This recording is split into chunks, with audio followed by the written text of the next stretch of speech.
dancing in the streets of, well, one half of Manchester Bill McLaren anyway. would say, yeah. Back to Danny Kelly shortly. Before that, though, joining us now, a man who played for 9 years at Manchester United in the early noughties, defender Mikel Silvestre. Hi, Mikel.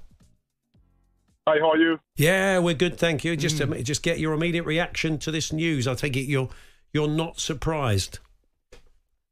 No, not surprised. It was, I would say, a long time coming, given the result and the way the team is performing. You can blame last year it was the injuries, this time it's the referees, but clearly the team has been going backwards, and even the top players are not playing at their best level. So there was no sign of improvement. So that was the only outcome we could anticipate, really. Bruno Fernandes tweeted his thanks to Erik ten Hag. I mean, when a manager goes, do the players feel guilty? Do they feel responsible? Or do they just think, oh, bad luck, who's the next bloke? No, it's a sad moment because you care a lot. You fight for the manager, you fight for the club, you fight for the same cause. So at the end of the day, when someone is losing his job, you still sad. It's a sad moment. So players will feel responsibility, but at the end of the day, they're just one part of the puzzle, you know. And they need to be a good one at the helm. Sorry, Mikel. Yeah. One of the other things is that players often they worry. Someone will be on the phone to their agent saying, "Oh, is the new guy going to fancy me?" But they know the new guy. They know it's Ruud van Nistelrooy. We would have given a pretty good idea to these players whether he rates them or not. So maybe there's not that. There won't be that feeling in the camp, will there? No, the feeling will be different, but at the end of the day, also you're going to be looking at maybe there are going to be some changes in the choices, you know, because Ruud was number 2, number 3, and now he's going to be calling the shots. So it will be a smooth transition, that's for sure, because he's already there. He knows everybody. This has been a difficult job since Alex Ferguson's wonderful reign. Is it an impossible job? Why is it a succession of very good managers have failed? Why do you think they've failed?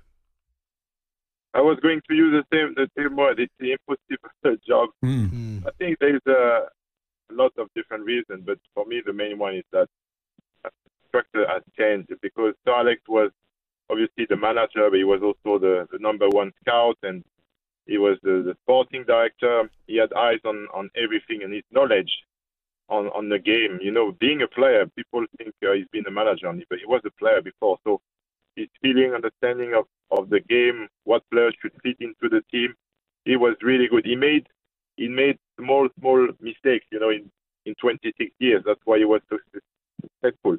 Yeah. But they haven't been able to replicate that, bringing people at the club, whether it was the CEOs or at the sporting decision level, hasn't been good enough. So it's a succession of mistakes at all levels.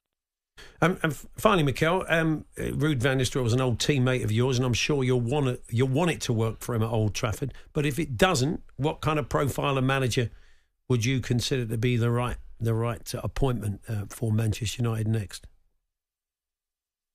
Really, we've just touched on it. I think the structure and the people who are besides the manager are also as important, because you had big figures and big managers winning trophies, Van Gaal, Mourinho, you can name them.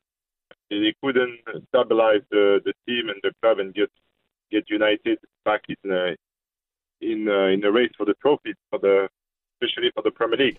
There's been some trophies. Jose won the Europa League, and Eric won 2 cups, but it's not where the club needs to be. They need to be challenging City, Arsenal, Liverpool, and Chelsea for the title. So I don't know really what's going to be the next in the line. It's too early. Yeah, it is too early. We've got to give Ruud van Nistelrooy a chance first. Thanks, Mikel. Appreciate it. Thanks very much. Thank you very much. Take care. Bye-bye. Mikel He'll Silvestre get a chance too. He will. Yeah, he will. They're going to give him... Look, the crowd will be on his side. It's not like someone you've never heard of. It was a guy who's a club hero.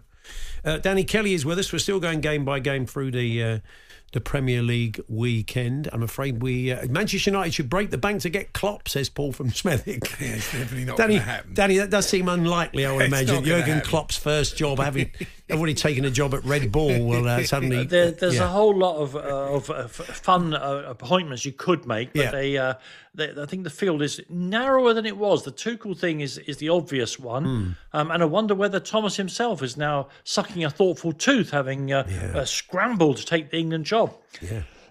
Money's better at Manchester United, I would imagine. Anyway, let's crack on. Let's get this out.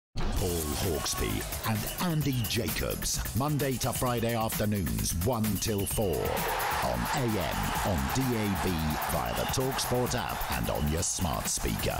TalkSport.